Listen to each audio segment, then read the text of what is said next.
అక్షయ్ అయితే టెన్షన్ పడుతూ ఉంటాడు. ఇక్కడ డాక్టర్ వచ్చేసరికి, "డాక్టర్ మా చెల్లికి ఎలా ఉంది? మా చెల్లి ఇప్పుడు బాగానే ఉంది కదా!" అనైతే అంటూ ఉంటారు. అలా అనగానే ఇక టెన్షన్ పడుతూ ఉంటుంది ప్రణతి. అలా లేచి కూర్చుంటూ ఉంటుంది. "కంగ్రాట్స్, మీరు మా అమ్మయ్యే కాబోతున్నారు.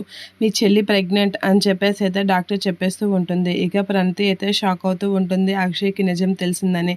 ఆ నిజం తెలియగానే అక్షయ్ షాక్ అవుతూ ఉంటాడు. ఏంటి ప్రణతి ప్రెగ్నెంటా? అనైతే అనుకుంటూ ఉంటుంది. ఇప్పుడు ఎలా అని చెప్పేసి అయితే ప్రణతి టెన్షన్ పడుతూ ఉంటుంది. "రా నువ్వు" అని చెప్పేసి అయితే అక్షయ్ చాలా సీరియస్‌గా ప్రణతిని అయితే తీసుకొని వెళ్ళిపోతూ ఉంటాడు. అలా సీరియస్‌గా తీసుకొని వెళ్ళిపోతూ ఉంటే అవని భరత్ వాళ్ళు అయితే ఎటు నుంచో వస్తూ ఉంటారు. ఇక వాళ్ళు రావడం చూసి అక్షయ్ అయితే కారు ఆపి భరత్‌ని కొడుతూ ఉంటాడు. "నీకెంత ధైర్యం ఉందిరా? నా చెల్లిని ప్రేమించే అర్హత నీకేముందిరా? నా చెల్లిని నువ్వు ప్రేమిస్తావా?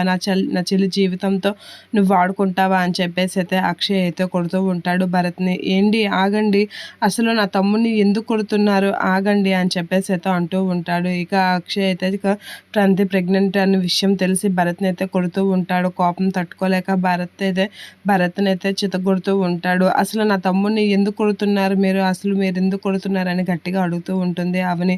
అలా అడిగేసరికి, "మీ తమ్ముడిని కాదు, ఫస్ట్ నిన్ను కొట్టాలి" అని చెప్పేసి అయితే, "దీని అంతటికీ కారణం నువ్వే" అని చెప్పేసి అయితే అక్షయ్ అయితే అవనిని తిడుతూ ఉంటాడు. "అసలు నిన్ను కొడితే వాడికి బుద్ధొస్తుంది" అని చెప్పేసి అయితే అవని మీదకి చెయ్యెత్తుతూ ఉంటాడు అక్షయ్. అలా అవని మీదకి చెయ్యెత్తేసరికి అవని అయితే అలా భయపడుతూ ఉంటుంది. అలా అక్షయ్ కేసి అయితే చూస్తూ ఉండిపోతూ ఉంటుంది. ఇక అక్షయ్ అయితే చాలా కోపంగా ఉంటాడు అవనిపై. ఇక ఆ కోపాన్ని చూసి అవని అయితే అలా చూస్తూ ఉండిపోతూ ఉంటుంది. ఎందుకు ఈయన ఎంత కోపంగా ఉన్నారు అనైతే అనుకుంటూ ఉంటుంది అవని.